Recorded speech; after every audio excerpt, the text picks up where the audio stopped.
윤석열 당선인이 법무부 장관에 한동훈 사법연수원 부원장을 내정했다는 소식이 알려지면서 다른 부처의 장관 후보자들이 비교적 묻혀지는 현상이 벌어지고 있습니다. 한동훈 검사에게 장관님이라고 호칭하기는 죽기보다 싫은 민주당은 부들부들 떨면서 한동훈 법무부 장관 후보자 인사청문회 준비를 불이 나게 하고 있을 텐데, 반면 다른 장관 후보자들에 대한 준비는 자연스레 소홀해질 거란 전망이 나오고 있습니다. 법치주의 나라 대한민국에서 정해놓은 법들은 개나 고양이들에게나 주고 법을 지멋대로 휘두르는 박범계, 추미애, 그리고 조국까지 깜도 안 되는 이 세 명이 문재인 정부에서 장관을 해먹었기 때문에 윤석열 정부에서 법무부 장관의 역할은 아주 중요합니다. 하지만 현재는 코로나라는 역병이 유행병답지 않게 2년 넘게 계속되고 있는 만큼 보건복지부 장관의 역할 또한 매우 중요할 것입니다. 윤석열 당선인은 새 정부 초대 보건복지부 장관 후보자로 정우영 경북대학교 병원 외과 교수를 지명했죠. 보통 장관에 내정되는 내정자는 지방에 거주하고 있는 경우라면 임명 직후 곧바로 서울로 올라오기 마련입니다. 인사청문회에서 국회의원들에게 받을 질문에 대한 답변을 준비해야 하기 때문이죠. 그런데 정우영 복지부 장관 내정자는 서울로 올라왔다가 다시 경북대 병원으로 돌아왔다고 합니다. 인사청문회에서 야당이 될 민주당의 공격에 대비할 거리가 별로 없어서일까요? 정우영 내정자가 경북대학교 병원으로 다시 돌아온 이유, 잠시 후 전합니다.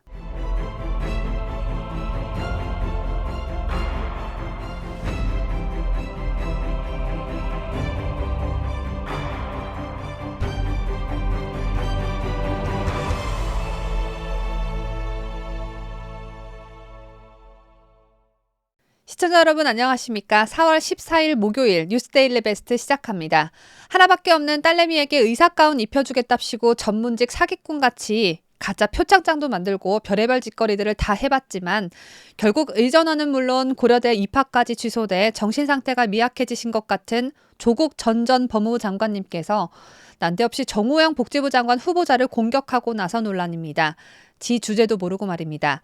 의사 면허까지 취득했다가 졸지에 고졸이 되어버린 100년에 한 번 나올까 말까한 희귀한 경력에 따님을 두신 조국은 의대를 편입한 정우영 후보자의 자녀들도 철저히 조사하라고 길거리에 나와 당당히 외치지 못하고 방구석에 앉아 손가락을 까딱까딱거리면서 자신의 페이스북에 글을 남겼는데요. 정우영 후보자에 대한 비리가 있다면 조국이처럼 고발도 당하고 수사도 진행되고 어련히 알아서 진행되지 않겠습니까? 민주당이 잠자코 가만히 있진 않겠죠. 부인은 감옥에 갇혀있고 딸내미 인생은 엉망진창이 되어버렸는데 그렇다면 숨어서 쥐새끼처럼 지내지는 못할 망정 뭐가 그렇게 억울하다고 저 사람도 조사해라. 왜 나만 갖고 그러냐. 이러고 앉아 계십니까? 구기 아저씨는 정말 별종인 건 틀림없는 듯합니다. 저는 지난해 아버지가 인품이 훌륭하신 의사에게 암 수술을 받으시면서 실력도 실력이지만 환자를 진심으로 대하는 의사를 만나서 참 행운이구나 라는 생각을 많이 했습니다. 의사들 중엔 의사로서 지녀야 할 기본 덕목은 망각하고 오로지 돈만 쫓는 의사들 참 많죠. 여러분 가수 신해철 씨 사망 사건 혹시 기억하시는지요? 유명인을 통해서 병원 홍보를 하기 위해 무리한 수술을 하고 환자가 사망한 후 의료 과실은 절대로 인정하지 않고 사망을 환자 탓으로 돌렸던 파렴치한 병원장 사건이었는데요. 해당 의사는 민형사 소송에서 모두 패소했고 결국 의사 면허까지 박탈당했습니다.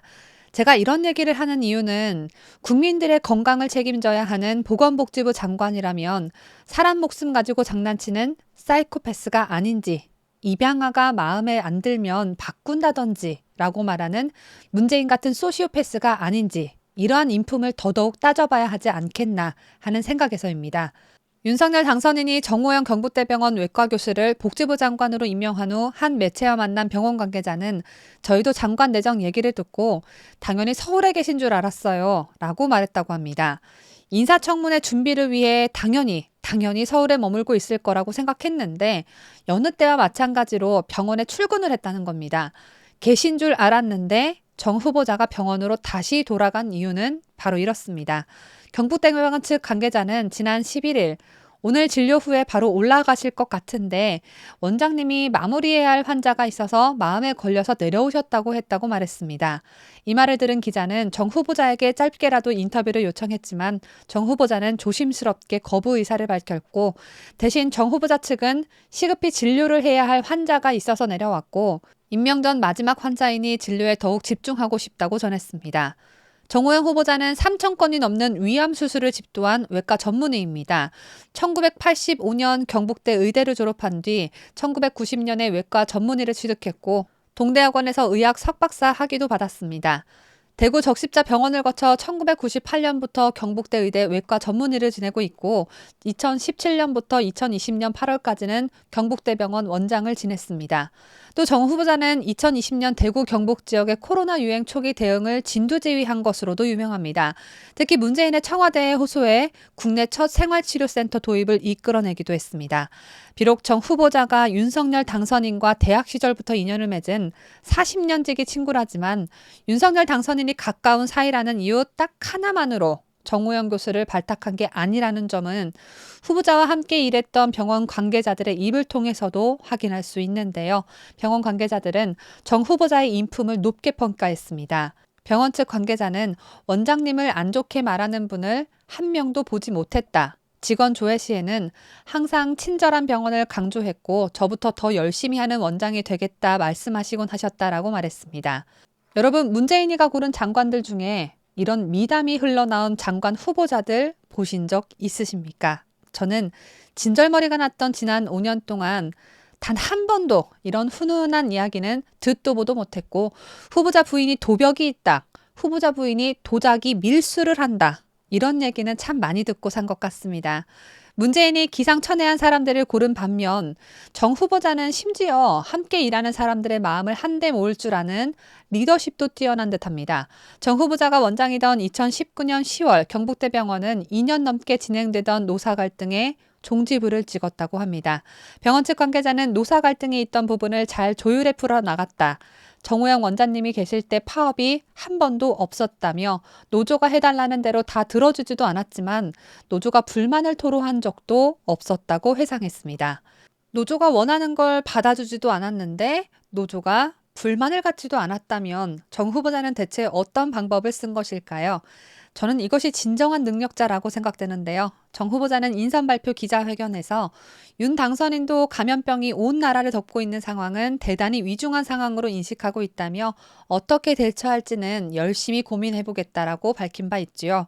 정호영 후보자가 보건복지부 장관이 된다면 이제는 유행병이 아닌 단순한 감염병이 돼버린 코로나 시국을 어떻게 대처해 나갈지 기대가 참 큽니다. 제가 준비한 소식은 여기까지입니다. 끝까지 시청해주신 여러분 대단히 고맙습니다.